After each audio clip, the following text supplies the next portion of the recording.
Richard fiddles with his fingers as he finishes his sentence. He crosses his legs, rubbing his knee with his left hand. He looks down at the ground and remembers something that he thinks is important. He takes pauses between phrases or ideas to collect himself. He wears a black button-down shirt, jeans, sneakers, and small reading glasses. Often says when starting a new sentence or a new thought, no messes with America. While the United States is the sole superpower left in terms of military strength, there is no other country, Russia or China, that really compares to our military might. The U.S. has classically, post-World War II, kind of dictated, the world. They kind of stick their noses in every foreign situation.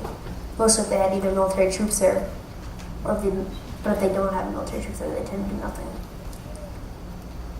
So there's a lot of African countries where there's terrible crises, bloodshed, genocide, all kinds of awful things happening. But the United States doesn't really, get involved very often because they don't have big money corporations interested in those countries. Whereas the Middle East, well, the oil is, kind of get involved in those countries there.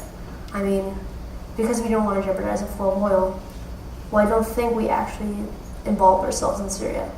We kind of threaten to involve ourselves in Syria, disarm all the chemical weapons. That didn't do a thing because they don't have any oil. Once again, it's when a country has a lot of oil, like Iraq, we tend to get involved. Syria doesn't have a lot of oil, so it's like, so what? We started a war in Vietnam that didn't need to happen because we're famous for starting wars that don't need to happen. We started a war in Korea that didn't need to happen. We started a war in Iraq that didn't need to happen. Afghanistan, the war that was started in Afghanistan was more by direct military interest because, the Taliban and the country was providing safe haven for Al-Qaeda to actually have the country to face its terrorist operations. So that makes sense for parts of that type of Afghanistan. But we didn't get Bin Laden. We temporarily moved the Taliban, and they're back now. And Afghanistan's back where it was 15 years ago, and the longest war we've ever been in. Well, there's an active war, where people are with high danger.